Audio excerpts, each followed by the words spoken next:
Et bonjour à tous. Bonjour Caroline. Comment ça va? Alors, je t'entends pas, Caroline. J'ai pas parlé Euh, encore. voilà. Ah, super. Ok. Tout va bien? Bonjour. Oui, bonjour Grégoire. Oui, tout va très bien. Tout va très bien, merci.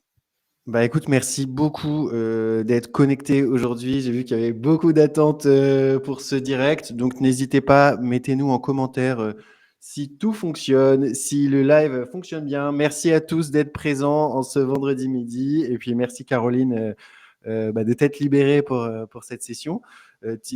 Pour nous donner une idée, vous êtes dans quel rythme en ce moment chez Layton? Il y a des grosses priorités, il y a des urgences en ce moment? Oui, alors de manière générale, sur le business, oui, on est dans une période qui est assez chargée pour nos consultants. Il y a beaucoup de delivery en ce moment sur notamment le financement de l'innovation. Et puis sur la partie voile, comme tu le sais peut-être, Grégoire, on est en train d'évoluer sur un nouveau projet qui place encore l'ambition un peu plus loin. Et donc là, il y a toute la préparation qui est en cours avant les grandes annonces. Donc ça, ouais, ça prend pas mal de temps. Ok, génial. Ben, on va vous souhaiter bonne chance, évidemment. Merci à tous. Merci Julien. Donc, je vois que ça capte bien. Merci Julien qui nous a mis en relation du coup avec Caroline. Donc, l'idée dans ce direct, ça va être d'en savoir un peu plus sur votre démarche, Layton, qu'on vous connaisse un petit peu plus, qu'on sache un petit peu mieux comment est-ce que vous abordez ce partenariat à voile qui va prendre une nouvelle ampleur.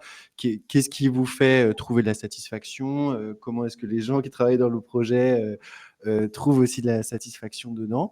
Voilà, et puis de décrypter sous un angle marketing, puisqu'on est entre marketeurs, ce partenariat-là. Donc, merci beaucoup, Caroline. Je vais peut-être te laisser te présenter d'abord avec Layton, si c'est possible. Si tu peux nous dire un petit peu qui tu es et puis quelle est l'activité de Layton précisément. Oui, bien sûr. Donc, je suis la directrice marketing, communication et RSE du groupe Layton. Layton, c'est un groupe international de conseil en financement. Et notre mission, c'est Empower the Future, c'est d'accélérer durablement la performance de chacun pour construire un monde plus responsable. Et pour ça, en fait, on a 3000 consultants basés dans plusieurs pays dans le monde qui ont des expertises techniques et fiscales, notamment, et qui sont accompagnés par des équipes de R&D et des équipes tech qui développent pas mal d'applications pour rendre plus accessibles les financements à nos clients. Voilà, et moi j'ai des équipes marketing qui sont basées dans les différents pays, plus une équipe groupe qui en soutient des équipes marketing sur le volet notamment marketing digital, tout ce qui est lié au sailing, et puis sur des sujets plus spécifiques comme la customer experience. Donc ça, c'est la partie, on va dire, classique. Et après, jusqu'à récemment, je dirigeais aussi l'écurie Layton Sailing Team, euh, D'accord. ce qui n'est plus le cas aujourd'hui puisqu'on s'est rapproché de l'écurie Thomas Ruyant Racing pour le nouveau projet. Mais donc, je manageais aussi le team manager, le boat captain, le skipper. D'accord, d'accord. Donc, super opérationnel. Bah, c'est super intéressant parce que tu devais faire vraiment le lien entre ce qui se passe sur l'eau et ce qui se passe dans les entreprises. Donc, Exactement. ok, génial. Juste pour nous donner une idée, vous cumulez à peu près combien de clients simultanément et en termes de localisation, ça fait combien de localisations? Tu disais que Ouais. vous étiez partout dans le monde. Bien sûr, bah, on a 40 000 clients à peu près D'accord. et on est basé dans 16 pays. Alors, ça veut dire particulièrement sur l'Europe, euh, Ouais, euh, France, UK, Espagne, Italie, Pologne, les pays scandinaves, et puis Amérique du Nord principalement, donc avec le Canada et enfin, principalement avec le Canada et les États-Unis. Et ouais. on a un gros hub d'expertise au Maroc. Et en gros, on est basé dans ces pays parce que c'est là où il y a les leviers fiscaux en faveur de l'innovation et du développement durable qui sont les plus avancés, où les gouvernements sont les plus actifs. Donc, c'est là où notre service est plus pertinent. Ok. Et Layton, du coup, c'est un nom qui sonne plutôt british, on va dire. Est-ce que bah, je suppose que vous travaillez en anglais. Est-ce que les salariés sont plutôt internationaux, français? Quoi, ça se répartit comment? Alors, à la base, c'est une entreprise française qui a été D'accord. fondée en région parisienne il y a 25 ans. On a fêté nos 25 ans en décembre 2022.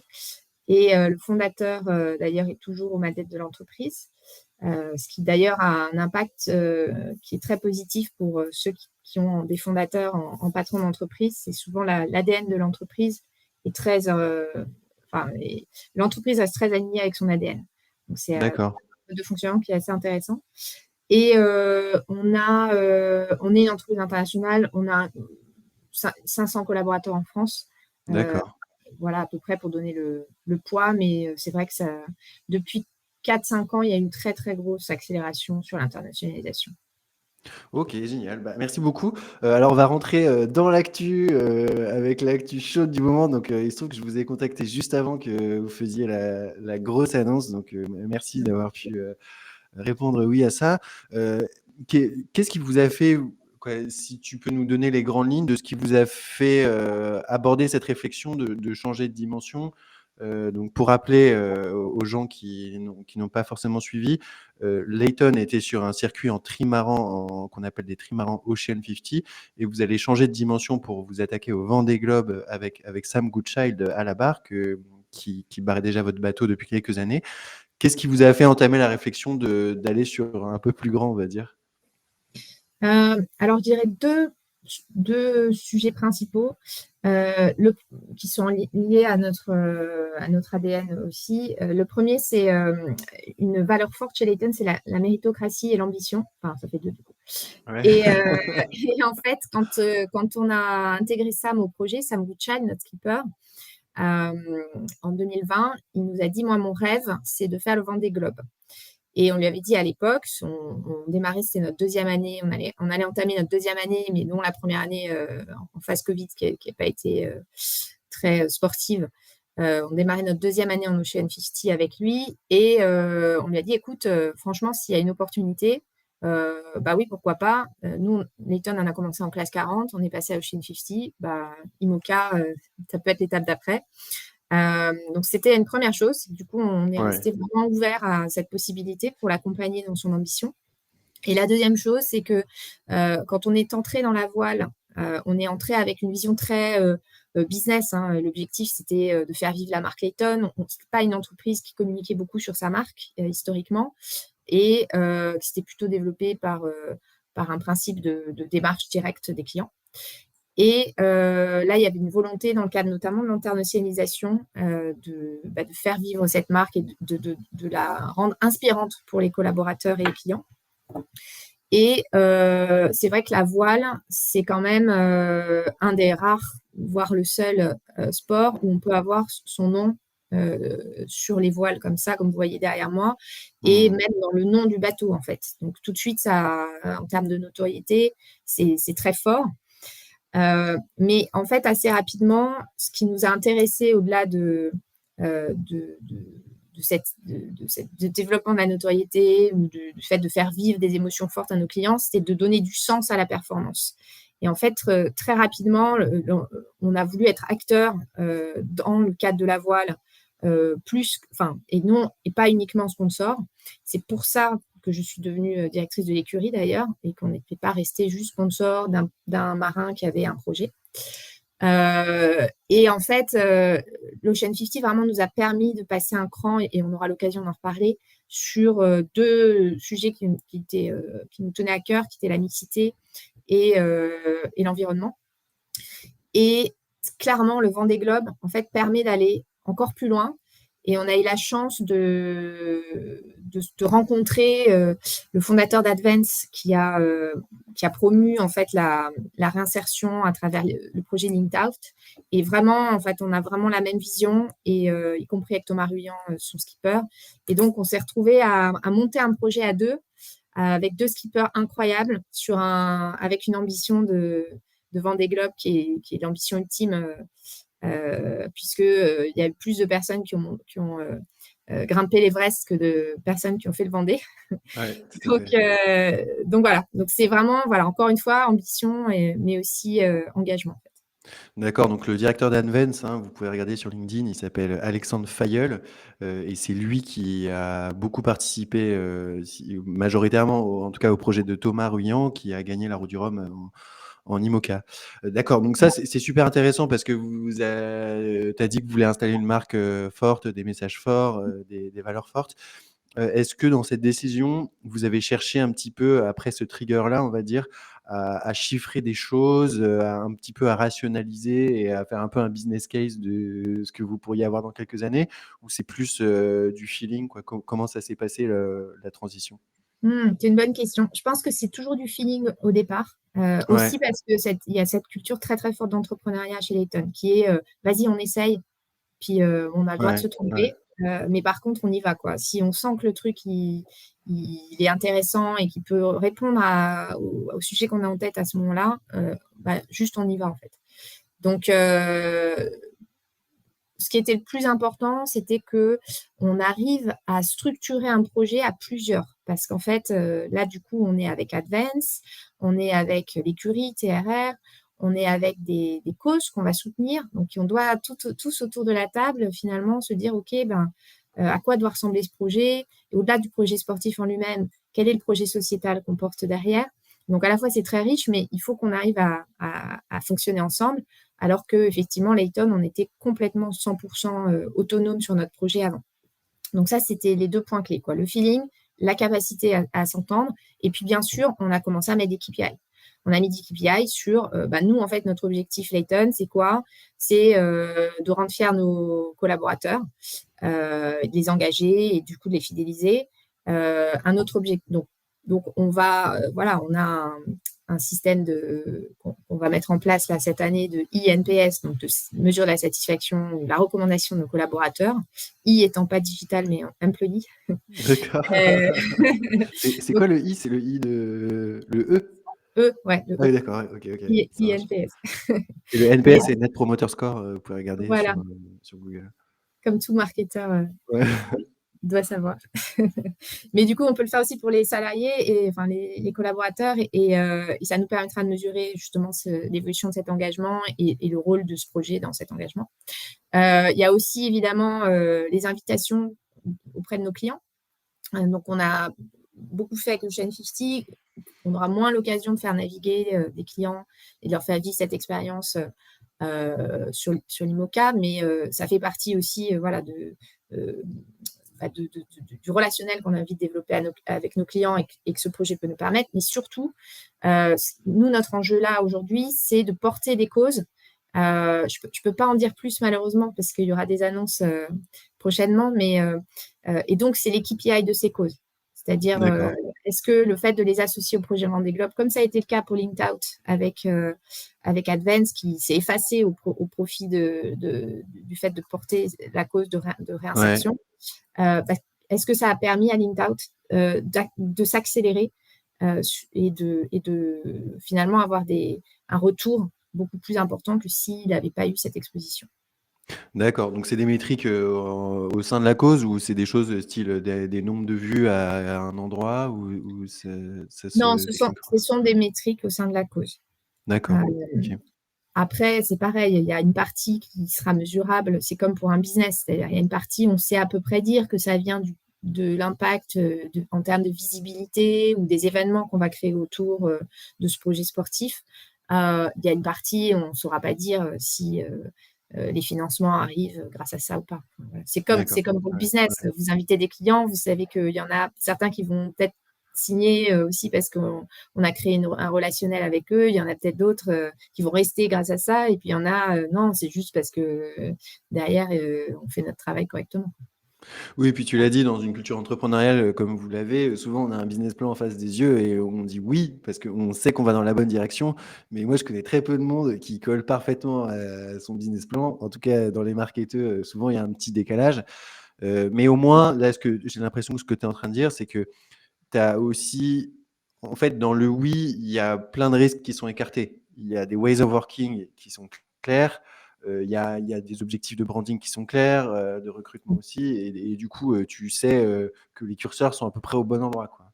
Oui, oui juste pour compléter là-dessus, Grégoire, en fait, une démarche de sponsoring voile, ça se construit dans la durée. Parce que nous, on l'a vu bah, les 2 premières années. la raison, si tu me poses la question pourquoi vous êtes allé dans la voile, bah, il y a 2 ans, enfin non, au début en 2018, j'aurais pas su le formuler en fait. Ouais, Aussi ouais. clairement, si ce n'est de dire bah, on a un sujet de branding, la voile ça va bien avec nos valeurs. Voilà. Aujourd'hui, on a vis-à-vis de nos collaborateurs, vis-à-vis de nos clients, on a une vraie histoire qui est aussi portée par nos skippers et avant par notre équipe technique. On a des ambassadeurs dans les différents pays. On a des clients qui nous suivent, qui suivent cette équipe. On a des actions qui ont porté leurs fruits, encore une fois en termes de mixité, d'environnement. Donc, mais au début, au bout de la 2e année, on se dit oh là là, c'est compliqué quoi. Euh, c'est pas comme Ouais, ouais. j'invite des clients à une loge pour voir un match de foot ou j'ai le maillot de foot. En fait, il y a vraiment un vrai projet à construire et sur lequel on arrive à aligner tout le monde. Et est-ce que justement, est-ce qu'il y a eu des moments dans vos dernières années Ocean 50 où, il y a eu, une sorte d'alignement des planètes et tu t'es dit: «Ah bah ça», je parle, chez Layton, on n'arrivait pas à le faire avant et du coup, là, le fait d'avoir ce projet voile, ça nous enlève vraiment une épine du pied. Est-ce qu'il y a eu des cas comme ça sur certains sujets, Layton? Oui, moi je dirais, dans l'incarnation. En fait, chez Layton et notamment au niveau, de la France, il y a eu un gros travail de fait sur le projet d'entreprise, et encore une fois sur cet alignement entre les valeurs, l'ambition, la mission et du coup la stratégie. Et une manière d'illustrer, heu, notre mission et la manière et comment on y arrive, on s'est beaucoup servi en fait de l'illustration du projet voile. Parce que pour nous, c'est le porte-drapeau en fait. Ce qui seront fait dans le projet voile, n'est pas cohérent avec ce qu'on dit à nos collaborateurs ou la manière dont on se présente, ben, on est à côté. C'est voilà, c'est pas Mmh. on n'est vraiment pas dans un projet com ou de communication où on veut avoir des retombées presse et puis on va compter le ROI parce qu'on a eu tant de retombées presse. Je sais que j'ai des collègues marketing qui ont des projets de sponsoring où en fait on va mesurer grâce à Kantar bah, combien on aurait eu Mmh mh. Mmh. en retombées si on avait payé pour de la pub et donc on en a eu beaucoup plus donc c'est plus positif, etc. Ou alors combien effectivement de commerciaux ont obtenu des rendez-vous après avoir peut-être invité les clients à venir visiter le bateau, etc. Ça, c'est une partie, mais c'est une petite partie. Nous, Ouais. l'objectif, c'était vraiment que ce projet, il raconte l'histoire de Layton et l'histoire, elle se développe et elle a plusieurs étapes, quoi. Et là, on a fait un gros pas en avant avec Ocean 50. Franchement, ça a été une super plateforme parce que aussi avec le lancement du Pro Sailing Tour, et l'équipe qu'on a pu mettre en place, il y avait vraiment, en fait, Sam, c'est un super porte-parole, il est hyper Ouais. engagé dans ce qu'il dit, il est aussi très pragmatique, ce qui colle avec, notre ADN. Et vraiment les planètes se sont alignées, ouais, je dirais en 2021-2022 et voilà et là, on passe à un autre cran et on a un autre pan de l'histoire à raconter mais ce qui est hyper cohérent avec notre développement, chez Layton, on a une très forte croissance, l'ambition, c'est encore une fois une valeur forte, mais aussi, ce qu'on souhaite accélérer, c'est notre engagement pour une performance durable vis-à-vis de nos clients et donc forcément, dans notre projet sportif, ça doit être beaucoup plus impactant encore que ça ne l'a été. Oui, c'est vrai qu'on le voit dans votre raison d'être, il y a quelque chose de très, on pourrait appeler ça responsable, mais c'est une chose de l'avoir, mais en fait, d'avoir quelqu'un, qui incarne ça, où il y a des actions plus que des discours qui incarnent ça, ou même où il y a des parallèles qui se font, en fait, ça permet de rappeler pas mal de messages et en effet, ça permet de préciser beaucoup, bah, ce genre de message, qui aujourd'hui, en tout cas, on en a besoin dans des environnements où on communique beaucoup. Moi, pour la petite histoire, en fait, les objectifs que tu as cités, moi, j'utilisais exactement les mêmes. Donc, la partie collaborateur, la partie client et la partie branding. Donc du coup, c'est hors cause. Mais en Mmh. effet, on voit que grâce à ça, en plus, tu as des métriques, qui sont stables. C'est que des métriques sur lesquelles tu as la main et puis des moyens d'activation, c'est pareil. Donc c'est super, intéressant. Juste pour le côté un peu pratique, toi, en tant que directrice marketing, tu alloues combien de temps à ce projet-là, quoi. Comment est-ce que ça se passe un petit peu en interne, la gestion du partenariat? Oui, alors, moi je dirais, c'est peut-être alors le temps des équipes. En fait, il y a plusieurs choses parce qu'on a une petite équipe comme corporate qui va gérer toute la partie effectivement plus liée au branding, donc les relations presse, les réseaux sociaux. On est très très actifs sur les réseaux sociaux, la communication interne avec des newsletters, des posts internes, la communication externe avec tous les clients qui ont navigué, nos co-sponsors puisqu'on avait des co-sponsors sur le projet précédent. Donc là, c'est une personne et demie, on va dire. D'accord. Voilà. Et puis ensuite, dès qu'on a des événements avec le bateau, que ce soit en France avec les départs de course ou des navigations dédiées, on a fait par exemple le sommet des organisations à Marseille. Bon, le bateau est venu une semaine et donc on avait des conférences et on allait faire naviguer des clients. On l'a fait en Italie, on l'a fait en Espagne, au UK, en Belgique. On n'a pas réussi encore à passer de l'autre côté de l'océan et heureusement, ça va être bientôt le cas avec le New York Vendée. Mais, D'accord. mais donc là, ce sont plus les équipes marketing locales qui sont voilà, qui vont passer du temps à organiser l'événement, etc. Donc c'est un événement dans l'année ou deux. Pour les autres pays, sur la France, c'est sûr que les départs de course, ça mobilise beaucoup plus. Et par exemple, pour le départ de la Route du Rhum cette année, voilà, on avait des talks, pareil, chaque jour avec des personnes qui venaient parler d'engagement en faveur de l'environnement, enfin, des personnes emblématiques. Bon, ça a mobilisé les équipes marketing pendant des semaines et des semaines avant l'événement, quoi. Donc, c'est Mmh. difficile de dire exactement. Si je prends l'ensemble de mes équipes au niveau du groupe, plus les équipes locales, je ne saurais pas te donner, je te donnerai un Ouais. pourcentage, je ne peux rien dire. Euh, voilà. Après, il y avait l'équipe de l'écurie en elle-même, où là, on a 5. Bon, là, c'est l'écurie. Donc là, on avait 5 personnes à temps plein, dont le skipper, qui sont Et aussi partie prenante, évidemment, de tout ce qui va être navigation des clients. d'accord. Donc quelqu'un, chargé de la production des contenus en interne dans le team ou tout se faisait chez Non, Layton? non, non, ça tout se fait chez Julien. D'accord, OK. Tout se fait chez Julien. OK.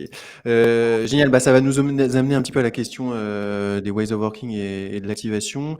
Est-ce que pour du coup faire vivre ce partenariat, comment est-ce que toi tu vois la partie activation? Est-ce que vous avez des calendriers types ou des objectifs à respecter? Ou est-ce qu'au contraire, vous prenez le calendrier voile et vous voyez comment vous pouvez imbriquer les choses et s'il y a des choses intéressantes, quoi, comment est-ce que vous réfléchissez un petit peu à la partie activation? Alors, les 2 calendriers sont hyper liés évidemment, puisque quand même le calendrier voile est rythmé par les courses et les entraînements et 2 fois dans l'année, les chantiers. Donc, ça occupe quand même une grosse partie du calendrier. Et donc, après, on discute avec justement le skipper, le team manager, pour voir quelles seraient les meilleures périodes pour faire des navigations dédiées. Et puis après, on a tous les départs de course qui sont des occasions d'activation, en fait. Donc, d'un point de vue communication, il y a un planning éditorial dans l'année qui est calé sur ces temps forts et aussi sur juste le fait de communiquer sur la vie du team. C'est hyper important, tout ce qui est backstage. Donc, on va avoir des temps forts et puis sur les temps faibles, on va raconter l'histoire du team ou justement mettre en avant des causes comme on a pu le faire sur les années précédentes avec le Magenta Project, où sur chaque convoyage, on avait des jeunes femmes, des jeunes navigatrices, et donc de aussi mettre en avant ce qu'elles ont pu faire et l'expérience qu'elles ont vécue. Et après, sur ce qui va être plus de l'ordre du, de l'expérience sur le bateau ou la visite du bateau, donc voilà, on se cale avec le team sur ce qui est faisable, sachant que avec le Chêne 50, comme on était seul à bord, en fonction des courses, après, on allait définir, par exemple, il y a le Pro Sailing Tour qui commence au mois de mai, ça dure jusqu'à juillet, mais le Pro Sailing Tour, il va passer, par exemple, à Toulon, il va passer à Grande Canaria. Bon, si au passage, on peut passer au Maroc pour faire naviguer des collaborateurs et des partenaires là-bas. Puis quand on est à Toulon, bon, en fait, on peut s'arrêter à Marseille. Puis quand tu reviens à Brest, on peut peut-être faire naviguer les clients pendant le Processing Tour à Brest. Donc, en fait, voilà, on va créer un peu tout notre scénario autour de ça. Et sur les moments où il n'y a pas d'activation sportive, il n'y a pas d'événement sportif, pardon, par exemple un mois de septembre, on va se dire, OK, là, on a peut-être le temps de faire l'aller-retour pour aller au sud d'Angleterre, en Belgique, mais après, on doit aussi faire naviguer, donner l'accès à nos co-sponsors quelques jours, donc il faut quand même revenir sur la France, et voilà.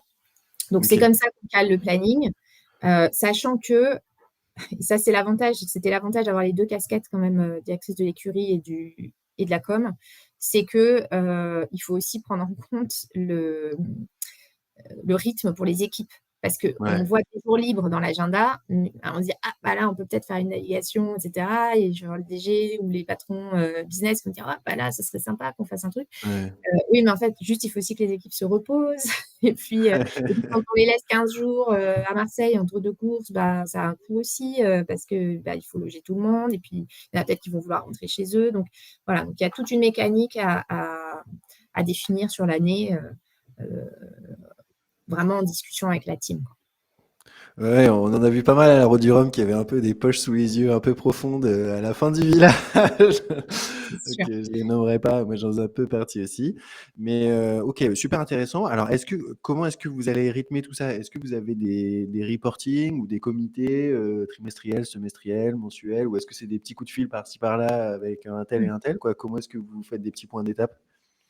Oui, non, alors on a vraiment un point hebdo quand on est dans le rythme, et on va dire quinzo quand c'est plutôt janvier, mars, où là on est plus encore dans le chantier d'hiver, avec la team et la com corporate pour définir un planning, pour définir les capacités, la logistique, les hébergements. Et après, évidemment, la com va travailler de son côté euh, pour prendre les hôtels, réserver les lieux de réceptifs. D'ailleurs, ça peut être aussi à l'arrivée, hein, en Martinique ou en Guadeloupe, on a aussi des dispositifs à l'arrivée. Et une fois qu'on a, j'ai envie de dire, un package qui est à peu près clair sur ce qu'on peut faire, on va avoir un point d'itération avec la direction de Layton. Souvent, quand même, la France est quand même le pays le plus impliqué dans le projet parce que de fait, le bateau est en France, à Lorient. Il y a beaucoup de départs de courses qui sont en France. Et donc, autant on a vraiment essayé d'activer le plus possible dans les autres pays, quand même, la grosse partie des retombées est en France. Donc, on D'accord. travaille toujours d'abord avec la direction française en disant, voilà, on a ces dates-là, où juste on a des clients à venir naviguer ou des collaborateurs, où on peut naviguer en course, où on peut avoir des départs de course. Donc là, on ne navigue pas, on va juste visiter le bateau. Ou on peut être aussi, le bateau est à Lorient et on vient juste visiter le bateau. Et donc, on leur dit, voilà, en gros, ce qu'on vous propose pour la France. Ensuite, on va faire pareil avec Italie, Espagne, etc. L'objectif, c'est d'avoir tant de collaborateurs qui viennent, tant de clients. Et donc, après, il y a un rétro-planning d'élaboration des invitations, des vidéos. Et ensuite, c'est le business qui prend le relais D'accord. pour s'assurer que finalement, on invite bien les clients qui nous intéressent, que les collaborateurs qui ont bien performé ou qui sont hyper engagés dans le projet le soient aussi invités. Et voilà. D'accord. Et comment vous avez fait pour avoir autant de buy-in, quoi, que le fait que les équipes business s'emparent vraiment du projet? C'est là où ça prend un peu de temps, hein, parce qu'au Ouais. début, en fait, vous avez vos commerciaux, vos consultants, ils vous regardent, ils disent, moi, j'ai un peu des choses à faire, donc si je dois en Ouais, plus c'est appeler clair. mon client pour l'inviter, puis envoyer des invitations, puis faire des relances, Ouais. voilà. Puis de toute façon, moi, je comprends pas trop pourquoi on fait de la voile, pourquoi on fait pas du foot, du hockey sur glace, etc. Donc, il y a eu un gros travail, en fait, déjà d'expliquer le projet pour qu'il ait du sens et qu'ils soient à l'aise à le raconter, à en parler autour d'eux, sans forcément, voilà, il y en a qui l'incarnent complètement aujourd'hui, qui le vivent, quoi. Il y en a Mmh. d'autres qui juste sont en capacité d'en parler. De leur faire vivre aussi, c'est là où c'est important que les collaborateurs viennent voir le bateau, rencontrent Sam, rencontrent le reste de l'équipe. Donc, on a fait beaucoup de visio avec les collaborateurs D'accord. Et là, même, on est en train de réfléchir peut-être pour faire notre séminaire à Lorient, ou pour que nos 500 collaborateurs voient les bateaux, et cetera. Donc c'est le fait de faire vivre, le projet et le rythmer tout au long de l'année pour qu'il ait toujours en tête, c'est important. Et on a aussi, et ça c'est un vrai, je pense que c'est un vrai, axe de succès, enfin, à avoir en tête, c'est qu'on a, fait un appel à ambassadeurs, ceux qui étaient intéressés pour, a soutenir un peu plus le projet que juste, en étant, collaborateur Layton, quoi. Ouais. En les sollicitant sur différents axes. Donc, 1 voulait, nous aider sur la partie événementielle. 2 voulait, nous aider dans notre relation avec le Magenta Project pour sélectionner les navigatrices. 3 voulait nous aider à trouver des innovations durables, à mettre sur le bateau. J'en ai un 4e que j'ai oublié. Et du coup, on a, une 50aine de collaborateurs en France, et on a une trentaine qui se sont positionnés. Et ensuite, on a sélectionné, parmi ces candidats-là. D'accord. Leur rôle, ça a été aussi justement d'irriguer l'organisation pour venir expliquer le projet. Et puis justement, quand il y a des campagnes d'invitation clients, de venir voir leurs collègues et leur dire: «Alors, t'en es où? Tu as eu, ce super client?» Voilà, c'est ça. Mmh. Donc c'est comme Mmh. ça qu'on a réussi à convaincre l'organisation. Et puis après, petit à petit, le feedback des clients, puis des collaborateurs qui ont participé aux événements est devenu tellement positif que ça entraîne aussi, et tout le monde se dit: «Ah bah OK, en fait, ouais, je vais le faire parce que ça fait sens, quoi». D'accord. Tu aurais un feedback type d'un client, je sais pas, d'un client, qui a vraiment évolué grâce, au projet Voile? Ouh là, tu me prends un peu à froid. Non, mais après il y a peut-être des types de choses où ils se sentent plus à l'aise avec un truc ou un truc grâce à la voile, ou peut-être qu'ils ont mieux compris votre engagement aussi, Clairement, à chaque fois, le feedback des clients, ça a été: «Ah mais on savait pas que Layton c'était tout ça. Ah, on savait pas que vous étiez engagés comme ça». Parce que D'accord. notre projet, il porte avant tout la voix de notre engagement. Donc quand on invite les Ouais, clients, on leur explique pas ce que fait Layton, et qu'on a des dispositifs, fiscaux nouveaux, qu'on peut leur présenter. On n'est pas sur de la promo produit, quoi. ouais. On fait vraiment venir, des, startups qui ont des innovations durables, des députés qui défendent, les projets, environnementaux, au niveau européen, des clients dont on sait que, ils sont hyper engagés, des partenaires qui ont des vraies méthodologies. Et donc en fait, ça crée aussi une émulation des échanges, et Mmh. qui vont au-delà de la relation professionnelle avec Ouais, les collaborateurs qui sont présents. Donc oui, il y a ça, il y a la rencontre avec Sam qui est toujours, incroyable ouais. parce qu'il a une proximité, il est hyper accessible en fait. Donc Mmh. que ce soit les collaborateurs, que ce soit les clients, à chaque fois ils en reviennent pas, ils se disent: «Mais c'est incroyable, j'ai juste parlé comme ça avec Sam, il était là, il me racontait sa vie», c'est Ouais, voilà. Et je pense que ouais. Bienveillant est vraiment dans la même veine. Et puis bien sûr, il y a quand même pour les clients à qui on fait vivre, la navigation, enfin sur un Ocean 50, c'est la Ferrari des mers, quoi. Alors peut-être pas, il y a peut-être les America's Cup, mais Mmh. il y a un vent de liberté.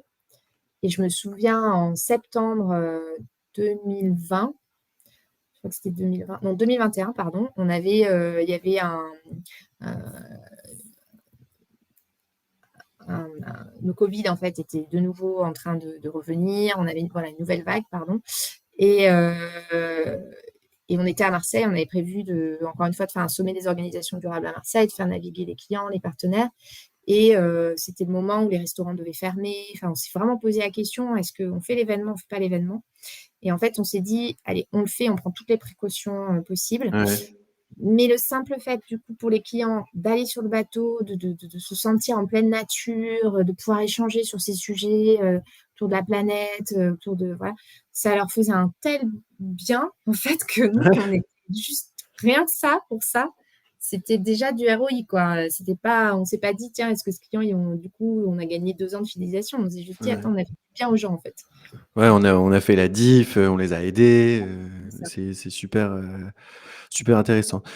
Toi, à la fin des années Ocean 50, j'imagine que tu as dû prendre un peu un step back, te reposer un petit peu, et ça a été quoi ta réflexion quand tu t'es retourné en regardant les années Ocean 50? Tu t'es dit: «OK, il faut passer à la suite, quoi. Comment ça s'est passé ta Ouais. réflexion entre les deux, personnelle? Ouais, bien sûr. Alors, on est beaucoup dans le feu en permanence, dans l'étape d'après chez Layton. Ouais. Donc, le temps de Ok. réflexion est relativement court quand même. Euh, Ok. mais non, une immense fierté parce que déjà, d'un point de vue sportif, hein, on a super performé en 2021. On a gagné le Pro Sailing Tour, on a gagné toutes les étapes.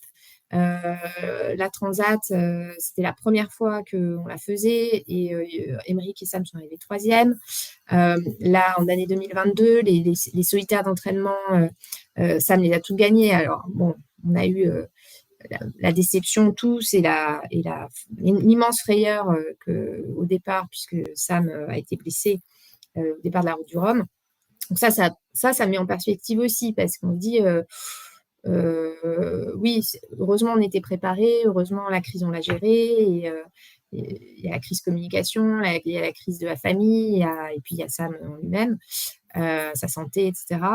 Donc ça nous rappelle aussi que c'est un sport dangereux quand même, et donc il faut que tout soit, qu'on puisse sécuriser le plus possible pour que tout se passe bien, mais qu'on n'est jamais à l'abri. Et ça, je pense que tous ceux qui ont été dans un projet voile ont vécu des crises et des problèmes, soit liés au bateau, soit des problèmes humains.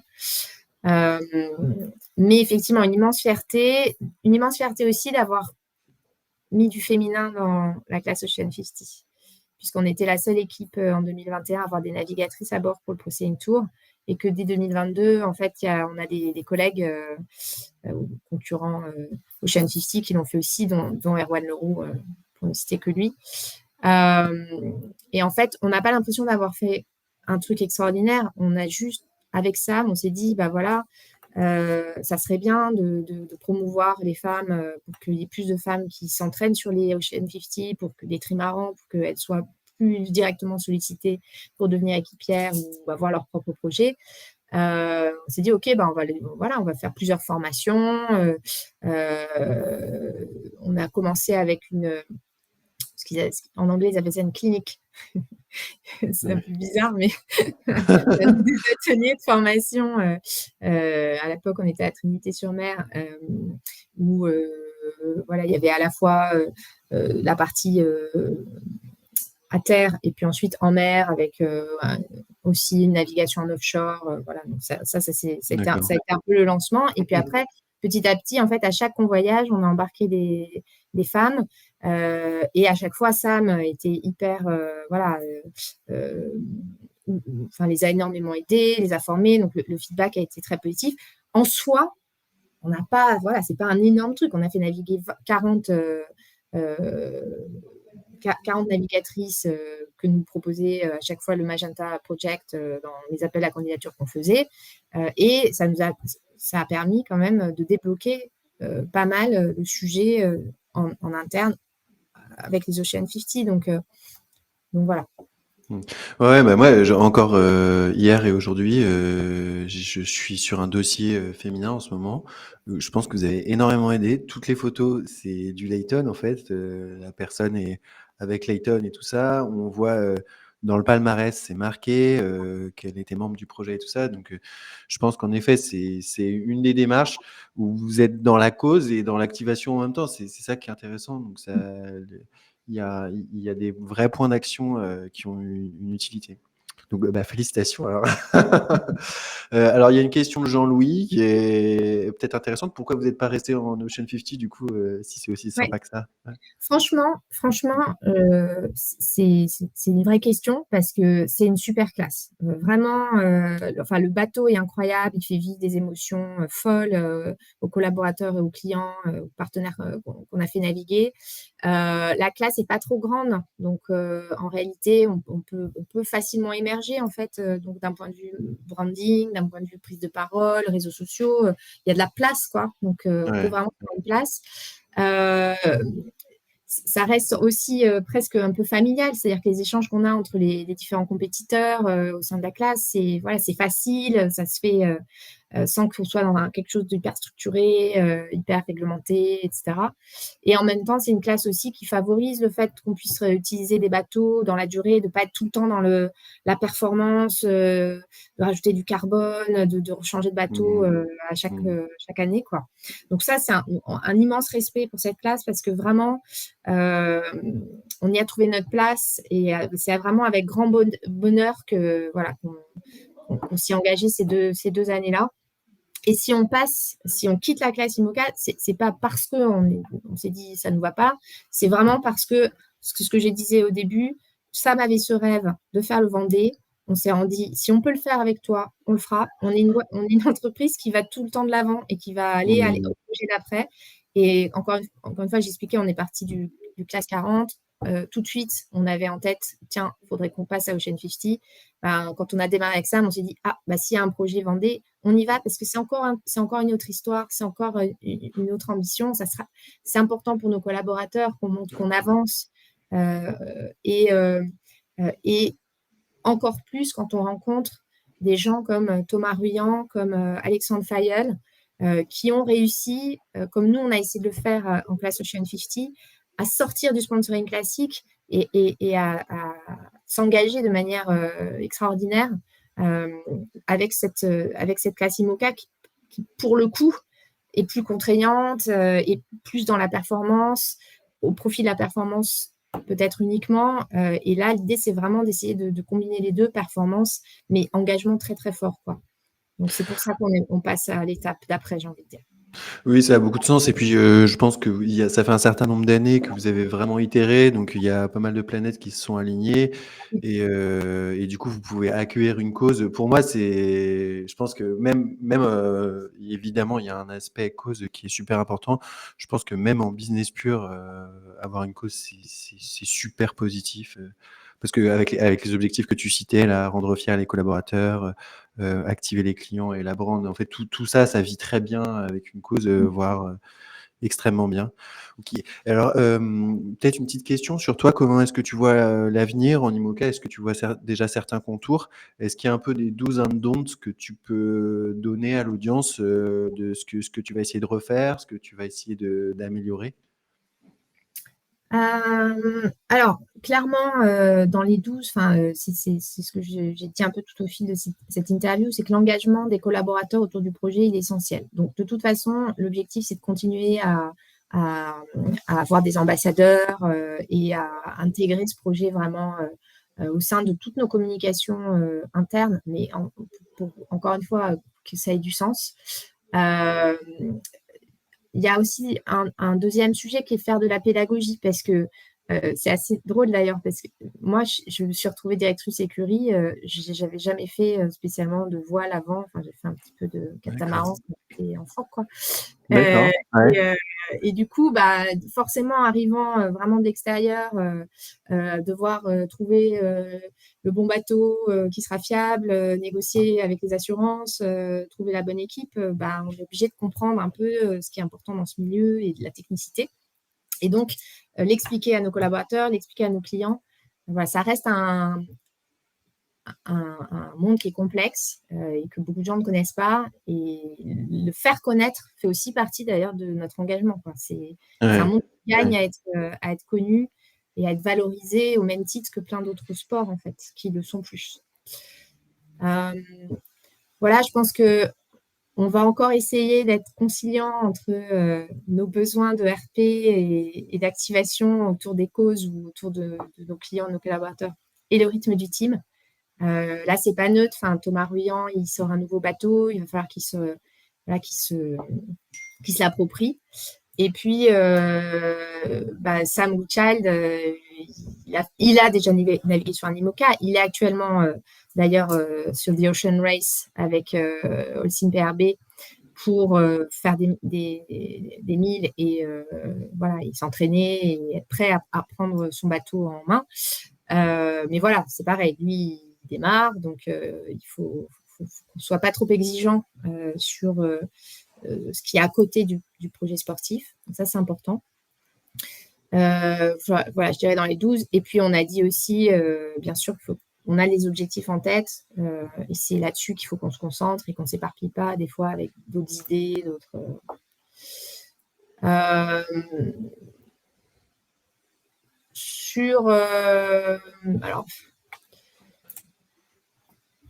sur les,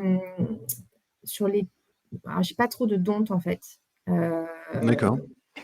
Je dirais que ouais, s'il y a un point important qu'on a appris, c'est que l'équipe, qu'on a appris, sur lequel on a vite fait attention, c'est l'équipe, c'est important. Au début, on avait un skipper qui prenait un peu toute la lumière.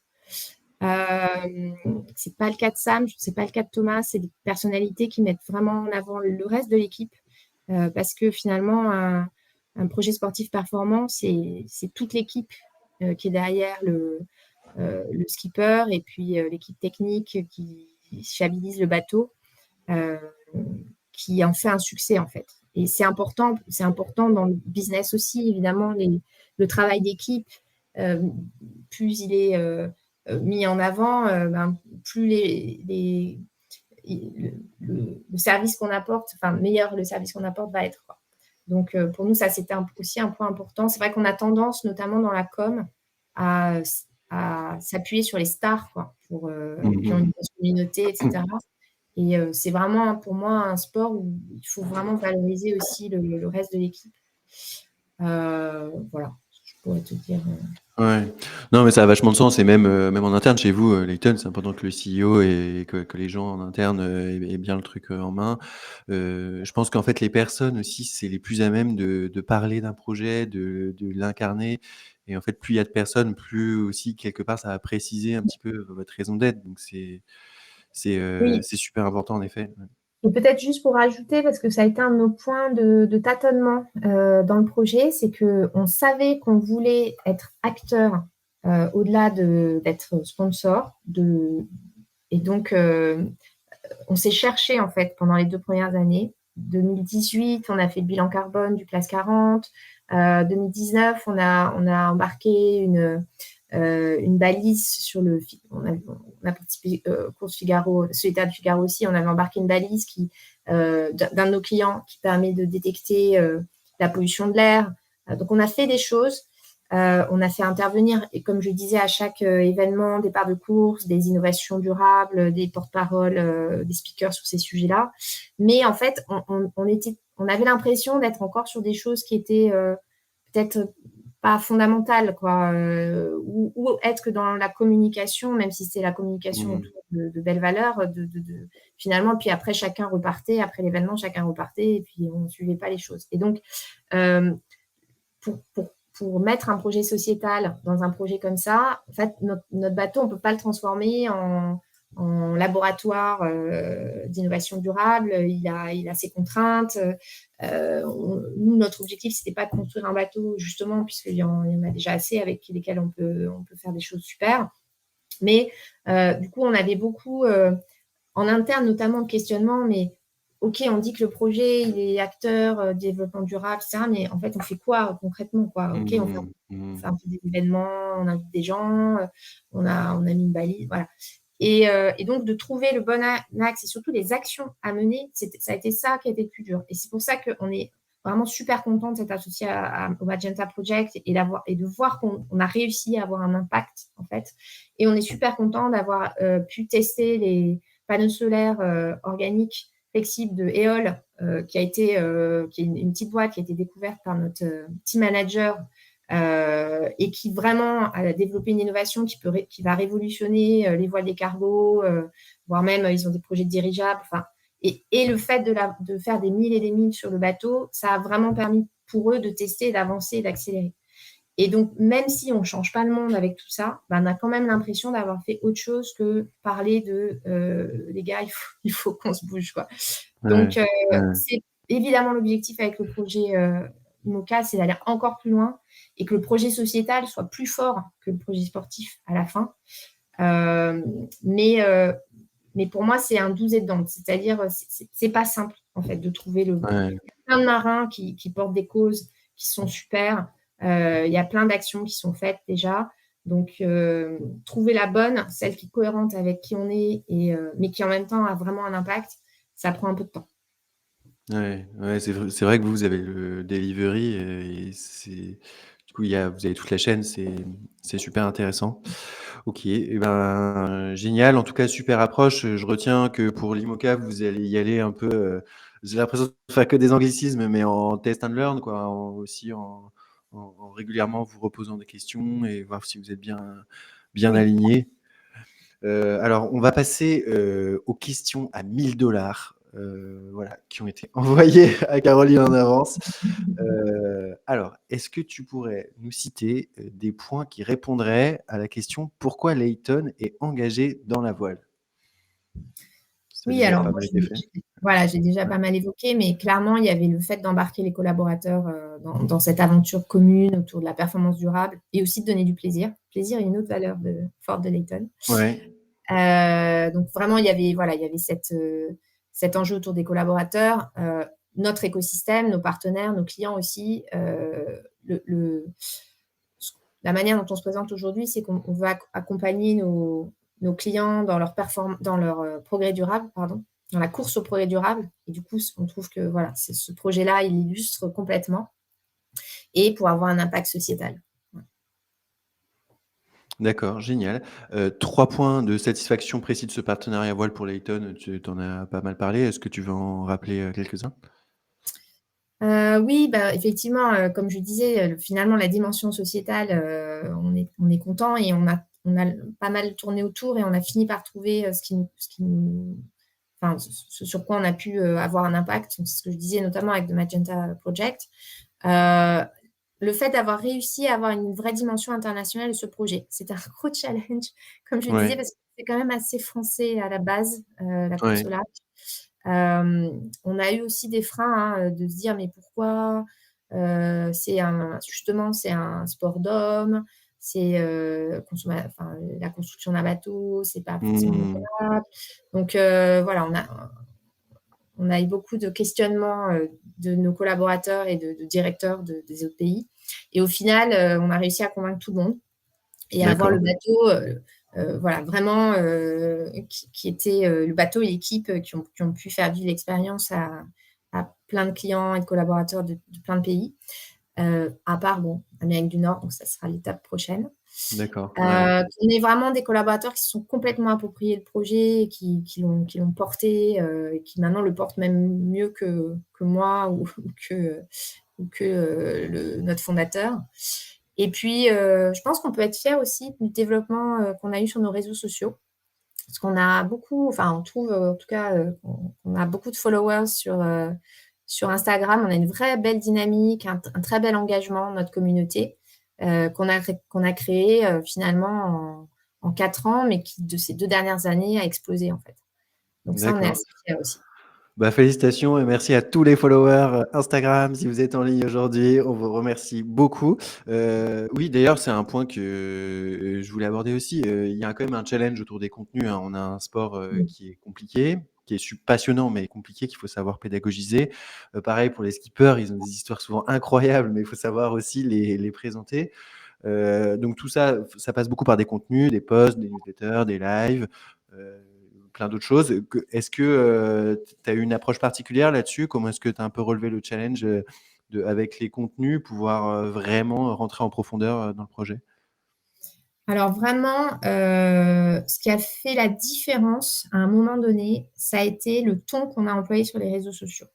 Un ton, décontracté, un peu drôle, j'avoue que, ben, justement, je remercie Julien Olivier là-dessus parce que c'est vraiment lui qui a donné cette dynamique, à notre communication et aussi le fait de mettre en lumière beaucoup le backstage avec beaucoup de vidéos, des reels, enfin la vidéo ça marche quand même très, très, très bien pour faire vivre, ce sport Mmh. et tout ce qu'il y a autour. Mais voilà, je pense que le ton, un peu drôle et quand on connaît Sam, il est pas particulièrement drôle, c'est que c'est quelqu'un D'acc de très sympa, très accessible, mais voilà OK. et donc on a quand même réussi à créer un truc sympa, hyper accessible, autour d'eux, grâce à cette équipe, et je pense que c'est ce qui a fait que voilà, que ça il y a eu un attachement et que les gens ont apprécié nous suivre, ouais. Et OK. effectivement, par rapport à la question comment on fait vivre le projet entre les courses, bah, c'est aussi beaucoup ça, c'est aussi beaucoup de la vidéo de, bah, sur le chantier, qu'est-ce qui se passe, c'est quoi les enjeux, de mettre justement d'en profiter pour valoriser les autres membres de l'équipe. Ça, on a beaucoup fait ça entre les courses. Et puis après, il y a les événements qu'on a su créer, comme le sommet des organisations durables, qui était un autre temps fort dans l'année, où on a fait un concours pour des innovations durables avec des lauréats qui sont venus présenter et enfin voilà, en parallèle de navigation avec le bateau. Donc ça permet aussi de raconter d'autres choses que juste la partie sport. Ouais, c'est top. Alors, tu as parlé de Julien, je veux vraiment, te remercier Julien. Je sais que tu suis le live, de nous avoir mis en relation puisque c'est que tu puisses nous dire tout ça, Caroline. Est-ce que tu peux nous décrire un petit peu le rôle de Julien qui est dans ton équipe? Comment est-ce qu'il contribue au projet? Ouais, tout à fait. Bah, en fait, Julien a justement, bah, la charge, des réseaux sociaux. Donc, il a son calendrier éditorial, ils sont quand c'est le temps fort et puis il va, voilà, s'occuper d'Instagram, de Facebook, de LinkedIn, des newsletters, pour, les clients qui ont navigué, des newsletters internes, de leur diffusion. Bah, là, par exemple, bon, pour la journée des droits de la femme, on a fait une vidéo, enfin, il a poussé une vidéo, pas seulement au niveau de la France, sur tout le feedback que les navigatrices ont pu avoir pendant ces 2 dernières années, enfin ce qu'elles ont pu vivre. Bon, bah, voilà, ça c'est un contenu qu'on a pu partager avec nos collaborateurs dans le monde entier, et voilà. Mais parfois ça va être que français, quoi. Donc là, il va faire, voilà, toute la partie com, réseaux sociaux, et puis toute la partie activation, donc en travaillant avec les marketeurs locaux sur le fait de trouver ou pas, en fonction, le fait de trouver des lieux sur place, quel sera le planning, qu'est-ce qu'on peut faire vivre aux clients sur place, est-ce qu'on a le semi-rigide, donc là on travaille avec il va travailler avec l'équipe technique, et on sait que dans l'événementiel il y a des milliards de choses à penser. Ouais. Donc voilà, donc ça il sécurise tout ça, et derrière, bah, quand il est sur place, c'est lui qui va accueillir aussi avec le reste de l'équipe, bah, les clients, les collaborateurs, et il y a cet état d'esprit hyper positif, hyper passionné, qui fait que bah, tout le monde adore, quoi. Il passe un super moment. Et après, il y a juste la partie relations presse, pour laquelle on a travaillé avec l'agence Éphémère, qui est une super agence Ouais. RP. Franchement, on a passé plusieurs années avec elle, c'était top. Et qui vont nous aider aussi sur, bah, évidemment les communiqués de presse, mais aussi quelques contenus, la prise de vidéos, celles qui nous ont aidés à faire, bah, toutes les vidéos du contexte sportif. Donc voilà, c'était un binôme qui fonctionnait très bien entre Julien et elle. Voilà. Génial, bah, merci beaucoup. On essaiera d'avoir Fabienne Morin, du coup, qui est la directrice d'Éphémère, qui est une top agence de presse et des gens qui ont beaucoup d'expérience. Merci beaucoup, Caroline, et merci à tout Layton d'avoir accepté l'invitation et de nous avoir donné toute cette valeur pendant ce live. Merci, Caroline. Alors, est-ce qu'on peut te contacter si on a des questions autour de ton rôle et de la partie sponsoring? Oui, bien sûr. Bah, je pense que LinkedIn, c'est un bon moyen de contact. Faut pas hésiter. Parfait. Et merci beaucoup, Caroline, et à très bientôt. À bientôt à tous. Alors, le prochain direct sera vendredi dans 2 semaines avec un influenceur qui va nous parler de son audience. Voilà, abonnez-vous au compte pour ne rien rater. Au revoir, Caroline. Merci beaucoup. Au revoir Grégoire, merci à toi.